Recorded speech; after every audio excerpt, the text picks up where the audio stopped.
tema que eu quero tratar aqui tem tudo a ver com a confiança que a sociedade, os consumidores têm no judiciário e a confiança que os consumidores têm nos fornecedores.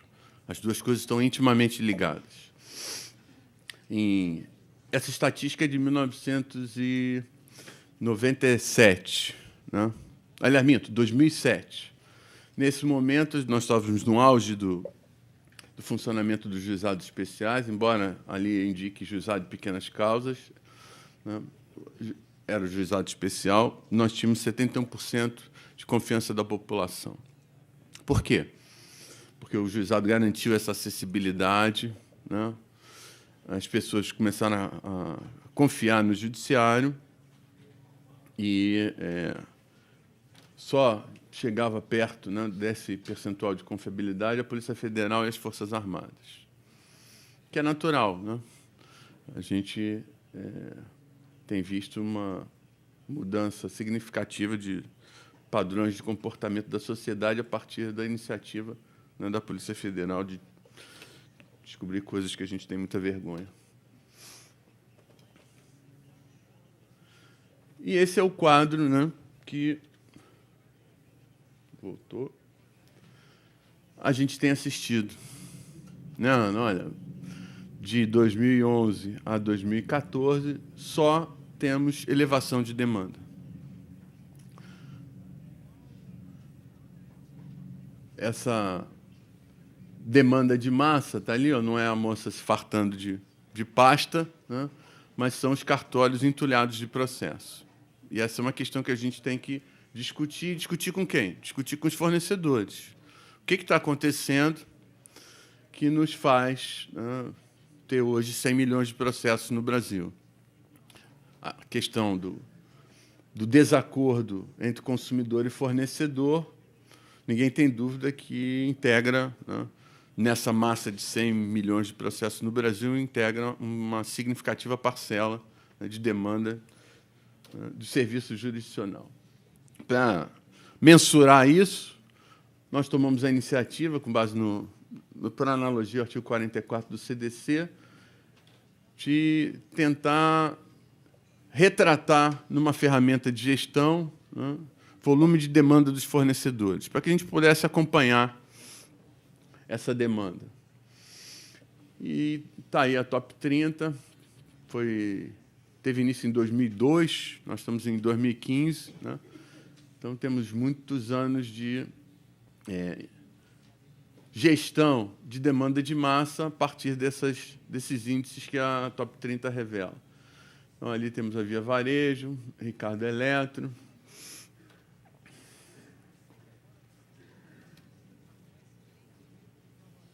Esse computador é meio lento. E ali... Agora foi. B2W.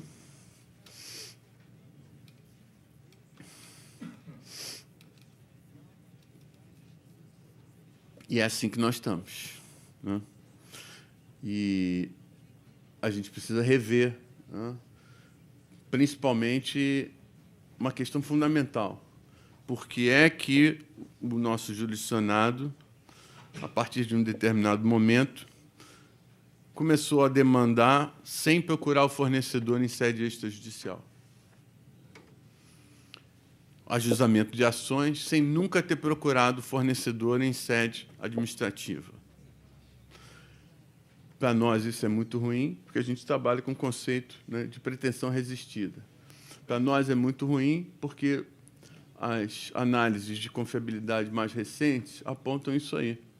Com o volume e acúmulo de demanda, o nosso percentual de confiabilidade vem caindo, e vem caindo, na verdade, a qualidade do serviço mesmo, com morosidade no próprio juizado especial. E a ministra Fátima Nancy Andrighi, muito preocupada com isso, porque os alarmistas já dizem: o juizado especial acabou. Caos no juizado especial. O FONAGE, que é o Fórum dos Juizados Especiais, né, tem se debruçado sobre esse tema com medo, né, do que pode acontecer com os juizados especiais. E a ministra Fátima Nancy, muito preocupada com isso, vem convocando os juízes do Brasil inteiro, os juízes especializados dos juizados especiais, a fazer o que ela chama de uma releitura dos juizados especiais. E pedindo sugestões, pedindo opiniões, né? Como é que nós podemos resgatar a ideia, que é maravilhosa, que garantiu, de fato, acesso à justiça. E, mais ainda, quem trabalhou com o Código do Consumidor antes dos juizados especiais sabe que a lei dos juizados foi um marco, né? Na verdade, foi ela que tornou efetivo o Código do Consumidor, porque foi ali, naquele dia a dia, que a gente implantou, de fato, naqueles princípios, aqueles conceitos, né, num exercício de jurisdição real. Mas pautar comportamento de fornecedor, a gente não conseguiu, não, Luiz. Mudar comportamento de fornecedor, não. E da mesma maneira que em 1980, 80 e poucos, se dizia que o lesado, né, tinha que procurar o causador da lesão para reparar um dano e dizia, vai procurar seus direitos na justiça, porque ele sabia que não ia ser difícil, né?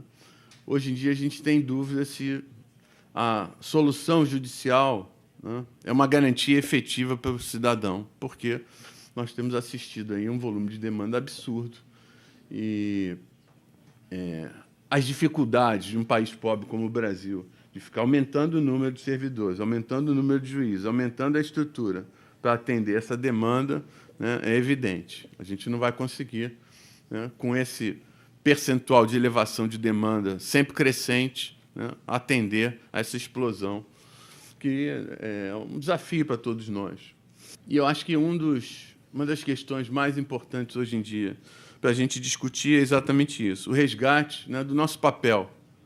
O papel do judiciário é lidar com pretensão resistida, né? Então, eu tenho trazido esse tema à discussão, que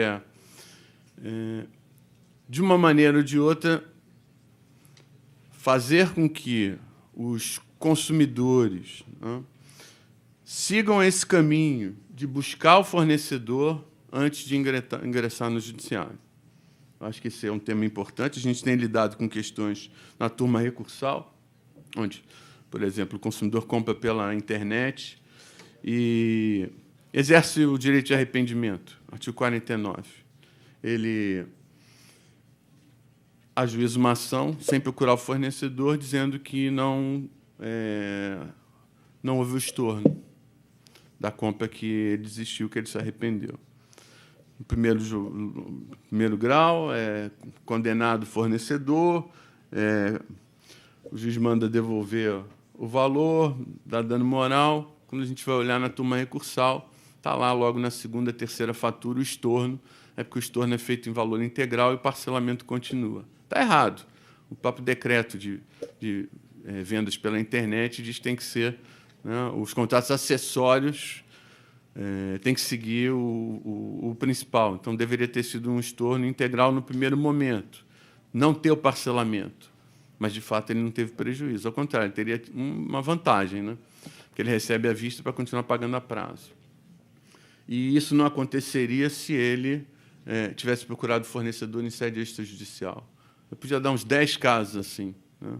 Alguns casos a gente está tendo que levar as últimas consequências, com, inclusive, a condenação do autor como litigante de má-fé. Por quê? O consumidor diz que não contratou ou que não teve relação de consumo com o fornecedor. Chega na audiência, o fornecedor traz o contrato, né, ou traz o CD com a contratação, e aí no recurso muda completamente a tese né, relativa à própria pretensão. Diz, então eu contratei, mas eu não reconheço a compra. Nada disso aconteceria se o consumidor tivesse procurado o fornecedor em sede extrajudicial, porque, naquele momento, em sede extrajudicial, ele teria conhecimento de que né? Existe o contrato, ele ia se lembrar do contrato. E essa demanda que nós temos recebido é muito nociva, né? Porque eu vou mostrar aqui, se o negócio andar. Vamos ver.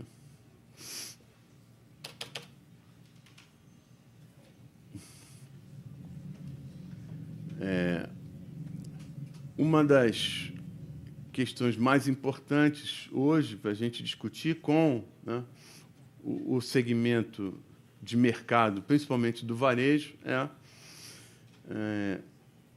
uma tensão muito grande com relação ao fato real, né? Nós temos uma pressão de demanda artificial, demanda de massa, que exige de nós um cuidado muito grande. E a minha turma, por exemplo, já tem desenvolvido essa ideia de que esse conceito de pretensão resistida acaba sendo uma garantia para todos nós, né? É uma garantia de efetividade para o próprio consumidor, é uma garantia para o fornecedor de que ele vai ter uma oportunidade. A gente tem que ver isso como uma oportunidade em sede extrajudicial corrigir o erro. Os erros vão acontecer, sempre, né? Um volume de vendas, por exemplo, pela internet, um volume de vendas, né, em loja física, né, os problemas vão acontecer. Mas a tentativa extrajudicial de solução desses conflitos, ela é uma grande oportunidade para o fornecedor. Então, a gente tem hoje um canal multiportas, né, de solução de conflitos extrajudiciais. Nós temos o PROCON municipal, o PROCON estadual, o CODECON da Alerj, né, hoje o Facebook, o pré-processual do próprio tribunal, o call center das empresas. Então, são milhões de oportunidades para o fornecedor tentar evitar a judicialização. O que nós queremos é que essas oportunidades sejam vistas pelo fornecedor, né, como uma chance de resolver o conflito, resgatar aquela relação de consumo com o cliente, né, e evitar o risco, a alha de uma demanda judicial. Então, eu trouxe aqui algumas coisas interessantes. Agora foi rápido demais.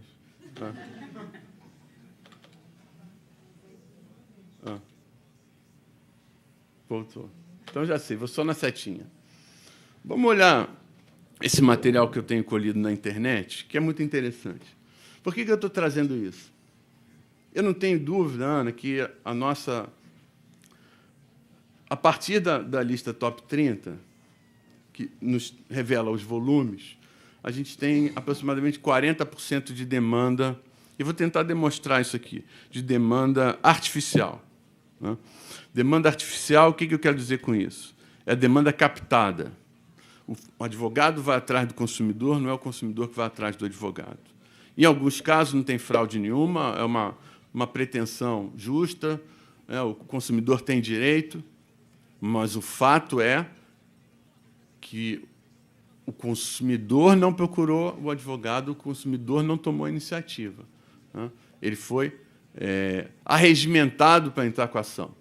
Então, você tem aqui, Processe Aqui, oferece na internet petições iniciais, né, sobre diversos assuntos, e ninguém, em sã consciência, vai dizer que isso não traz consequências. Traz consequências porque essa demanda ela vem distorcida, porque a parte vai tentar adaptar uma petição que está pronta para algo que ela acha que é a pretensão dela.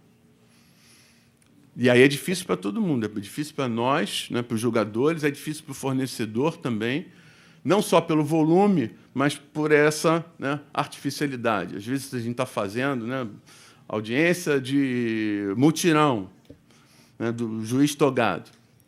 Toma depoimento pessoal. Ô, dona Marília, a senhora disse aqui, né, que está com o Velox sem funcionar há 20 dias. Não, meu filho, meu problema não é o Velox, não. Meu problema é a linha fixa. Esse tipo de distorção, hoje, é o nosso dia a dia, né? Se você tomar o depoimento pessoal da parte, você está trazendo uma dificuldade para você, julgador, porque ela vai dizer que aquilo está sendo pedido e não tem nada a ver com o problema dela. Em muitos casos. Né? Em muitos casos. E eu acho que aí alguns juízes leigos, infelizmente, até deixam de tomar o depoimento pessoal, porque vai ficar mais difícil. Né? Porque aí, se eu sou fornecedor, eu ia dizer, olha lá, doutor, excelência, para aí. Mudou a pretensão. Eu vou ter que fazer outra contestação. É outra situação completamente diferente. Esse aqui, ó, help aéreo. Só ir ali pegar uma petição para fazer contra a empresa aérea. Esse aí. Ganhe processos contra os bancos. Ganhe processos contra os bancos.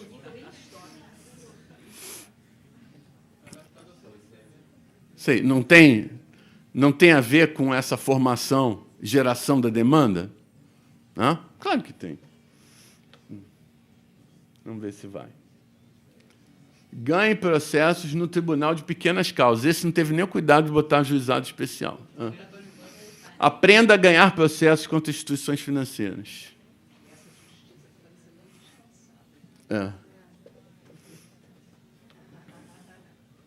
Aí diz ali, ó, este manual irá te dar um passo a passo de como se ganhar dinheiro processando instituições diversas. Normalmente e mais facilmente processáveis. Ele criou um termo, uma expressão, né? As empresas processáveis. O que os meus amigos aí acham disso? Será que a sua empresa é uma das processáveis? Hein? É. Aí é esse sujeito aqui, a gente vê pela análise da internet. E aí os outros casos todos, né? DPVAT já com valor, 13.500. Quem quer 13.500? 13.500 é bom, Claudio Kelly. Esse. Assessoria jurídica especializada, defesa do consumidor. É tão especializada que ele não sabe nem escrever.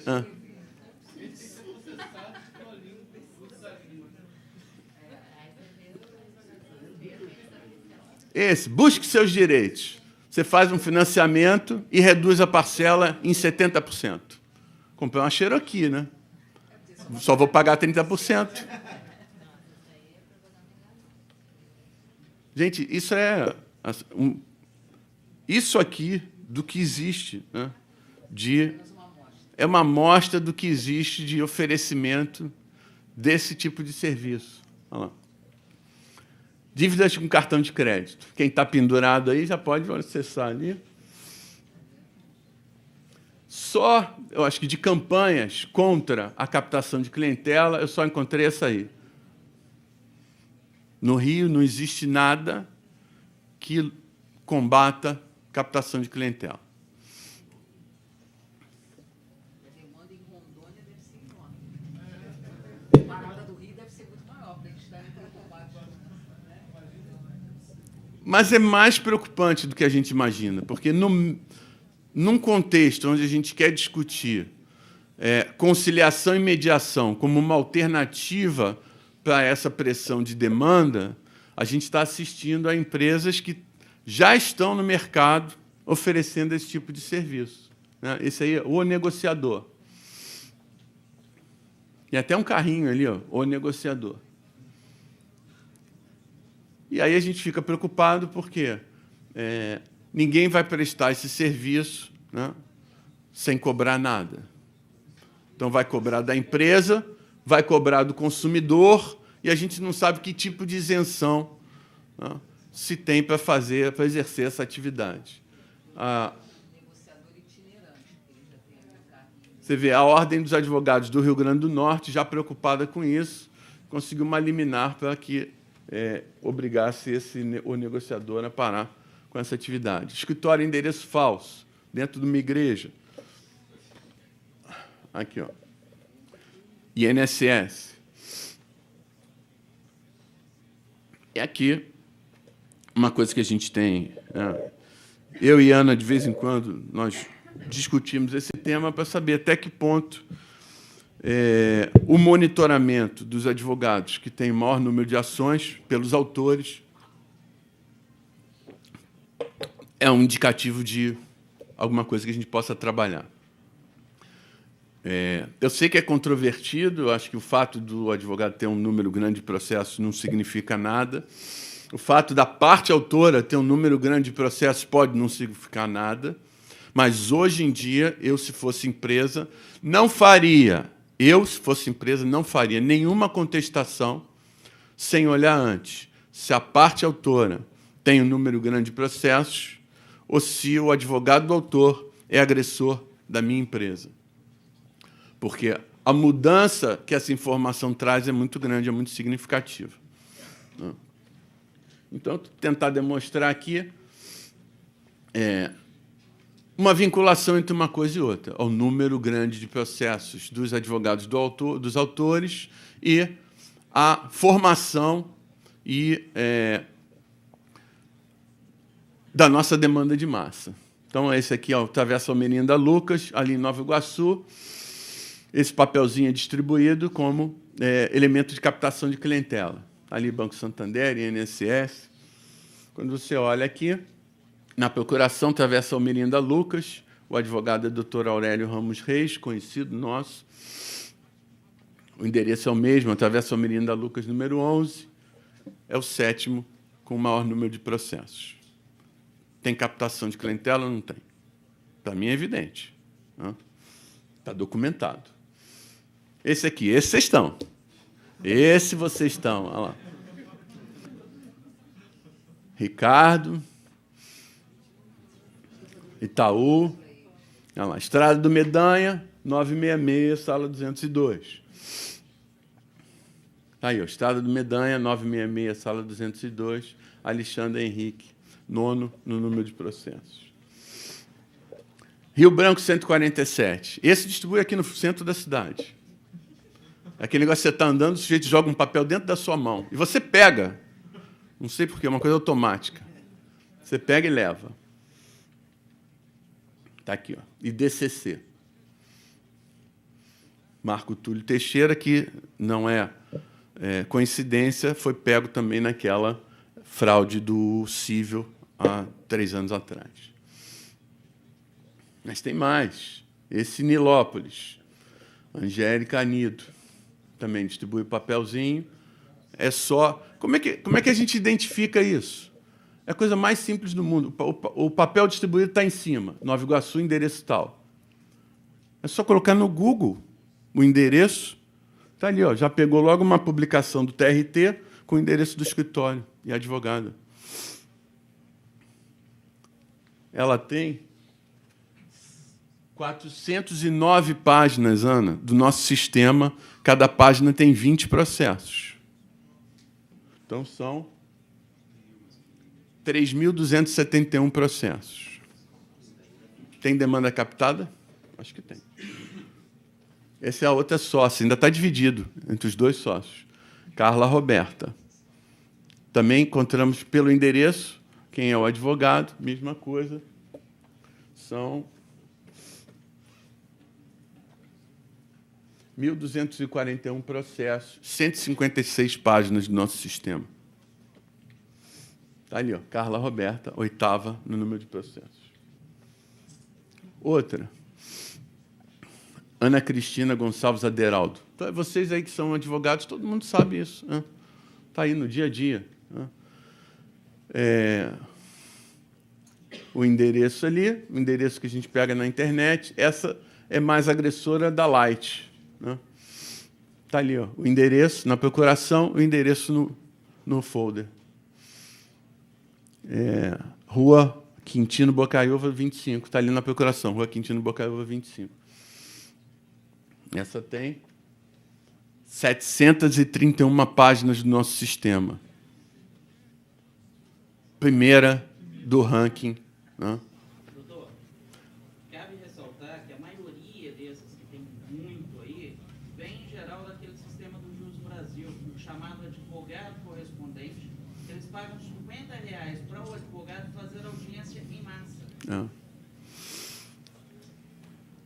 Então, a gente viajou um pouquinho na Europa e tal.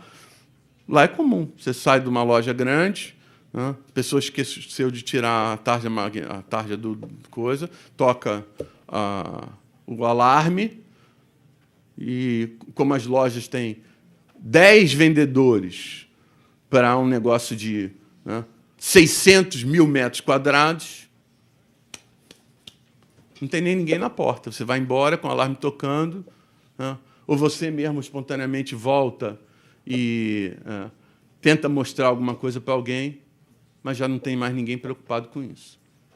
Então, é uma coisa que a gente tem que ver. E a gente queria que isso não acontecesse, que o sistema funcionasse bem.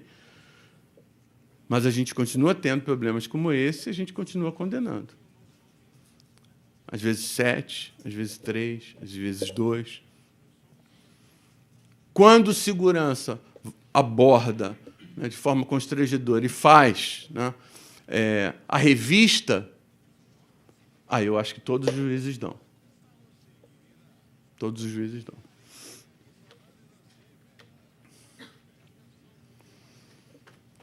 E compras frustradas. Cancelamento da compra pelo próprio fornecedor.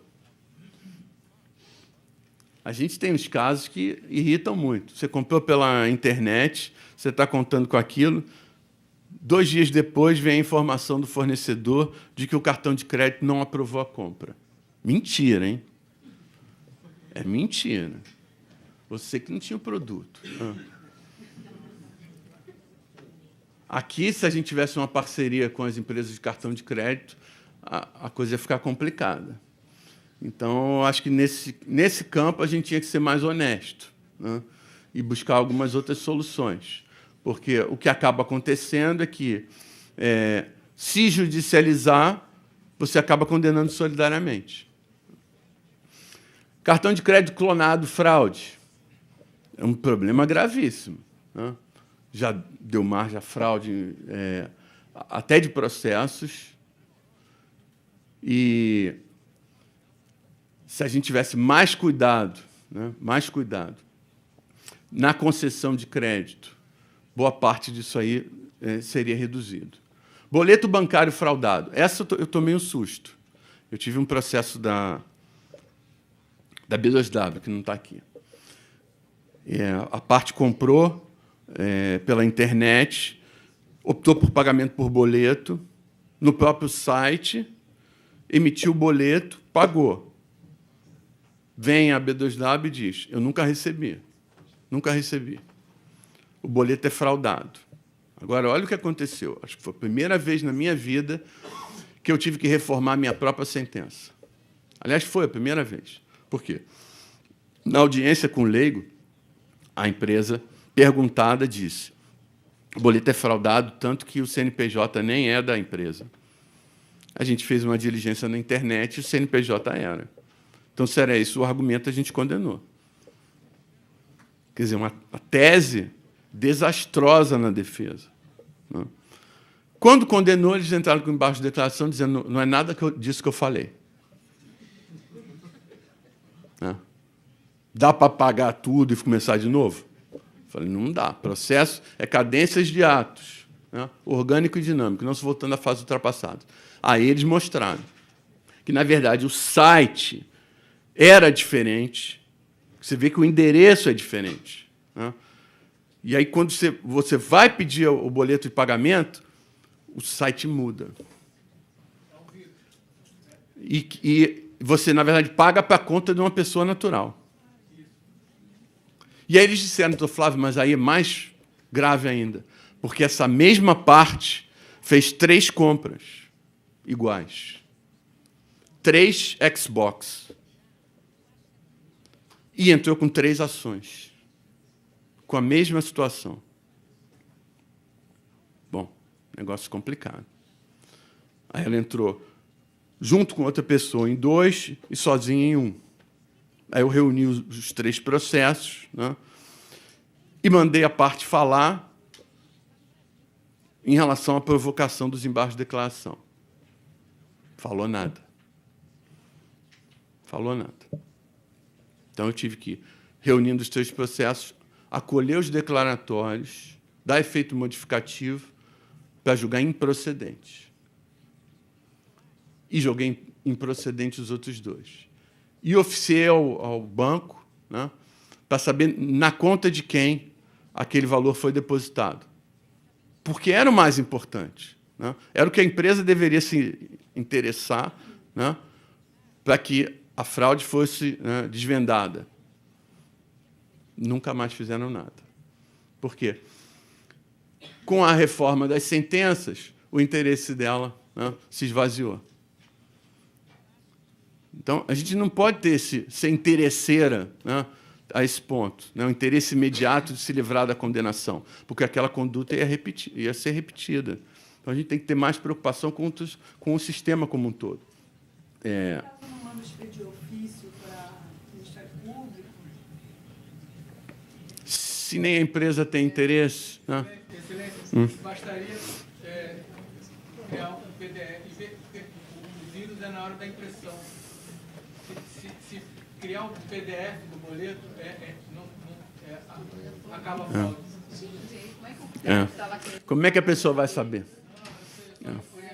Desse caso, o que... Eu condenaria, por exemplo, nesse caso, se encontrarem no Flávio, eu condenaria a empresa, acho que a empresa subroga no direito, aí vai procurar no terceiro. É uma alternativa. É uma alternativa. Mas o que me assustou nesse caso... Fazer o trabalho do réu. O que me assustou nesse caso é que eu provoquei a parte interessada a se manifestar e ela não disse nada. Eu mudei a sentença, julguei improcedente as outras duas, ela não recorreu. Então, eu achei muito estranho. Né? Muito estranho. E a última questão é preço vil. Né? Preço vil é pancada, né? Pancada nas turmas, pancada no primeiro grau, todo mundo discutindo o que é preço vil. Eu prolatei uma das sentenças, acho que no primeiro momento, quando a gente começou a discutir isso, era um caso da Dell, isso. Dell ofereceu o computador de última geração, na época era R$ 1.500, e dizia que o computador, na verdade, valia R$ 3.500. Eu analisei aquela situação e tal, mandei entregar o computador e dei dano moral. Aí a Dani vai ficar danada, mas depois que a gente fez isso, começaram a vir as ações assim. O sujeito comprou 10, comprou 20.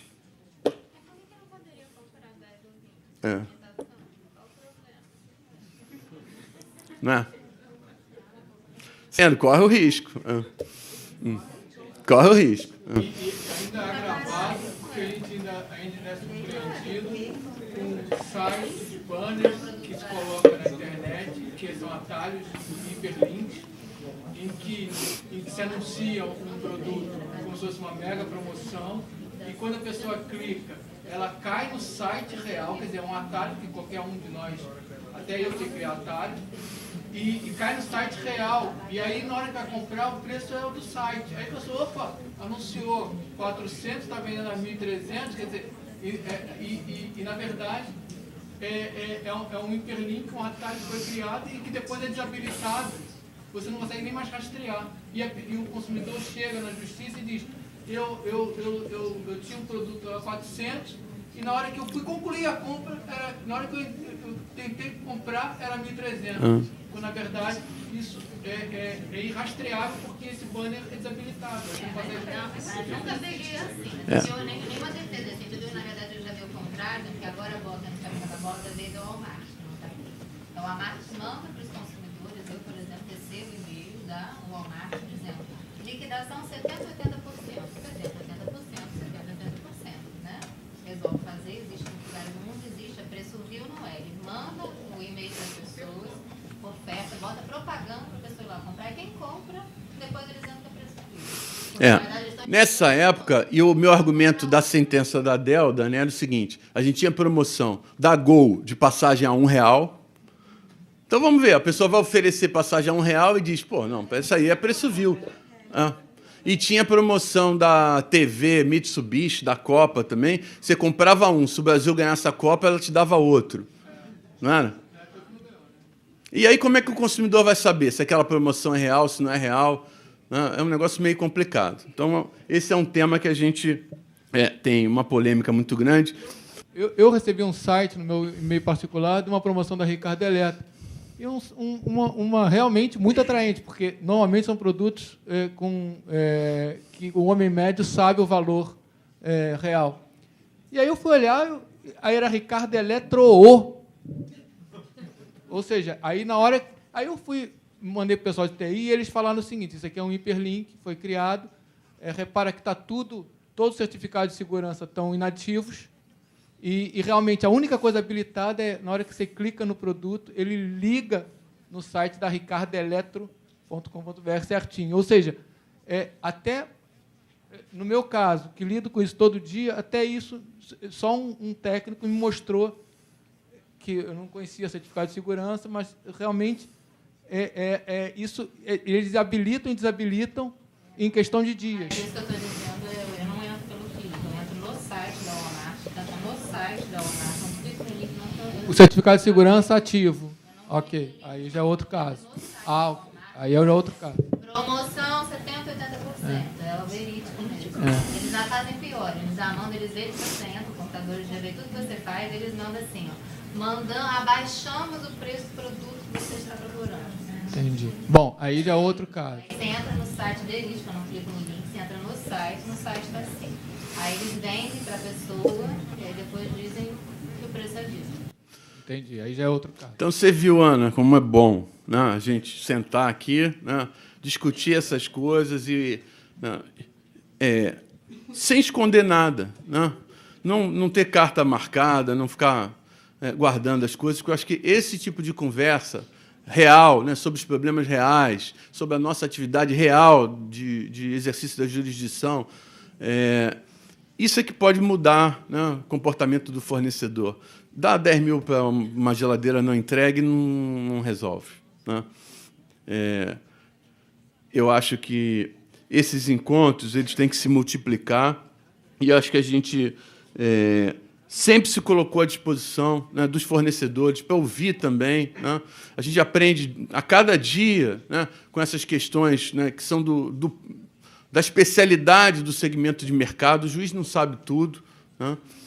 Ele tem que ouvir, em primeiro lugar, e oportunidades como essa, eu acho que são o grande diferencial, o grande marco diferencial da atividade do Judiciário aqui no Rio de Janeiro, porque a gente está sempre à disposição para conversar, sem ter medo de nada. A gente não tem medo de nada porque a gente sabe que o que a gente está fazendo é o melhor dentro das nossas limitações, né? A gente tem muitas limitações, né, de estrutura, de recursos, mas quem lida no nosso dia a dia sabe que, dentro dessa equação que a gente mostrou aqui, né, de 2 mil processos novos, com um acervo de 12 mil, né, que a gente consegue segurar, a gente faz, na verdade, um milagre. E a gente, então, quer contar com a colaboração, né, dos fornecedores, né? Não é para ter pena do juiz, não. É ter pena do que vem acontecendo de nocivo, né, nesse mercado. E a gente resgatar, né, essa ideia do juizado como um local, um espaço de cidadania para o consumidor empoderado, para aquele que efetivamente foi prejudicado, e ele vem, né, extrajudicialmente, reclama, vocês examinam, fazem uma proposta, pode até ser que não consiga, né, um acordo ali, que venha a ser judicializada a causa. Mas aí vocês vão estar com o documento, né, e vão estar, na minha visão, com o problema solucionado. Essa semana, não sem discussão, a gente... Aliás, na semana passada, a minha turma julgou improcedente uma ação que o consumidor pediu. Cancelamento de seguro em débito, e, no curso do processo, foi devolvido o valor, né, e a gente, então, cassou a indenização. Acho difícil que outras turmas façam isso, a gente também discutiu muito, mas eu reconheço que, se não há uma procura pelo jurisdicionado, pelo consumidor, não tem pretensão resistida. Então, se a gente encarar sempre assim, né, eu comprei a geladeira, não me entregaram, não devolveu o dinheiro. Fui citado, resolve. Resolve. Resolve e comunica, né? Eu tenho certeza que o juiz vai mudar significativamente o comportamento dele, né? O que não pode acontecer é você chegar, foi citado, não resolve, na conciliação não resolve, na instrução de julgamento não resolve, né?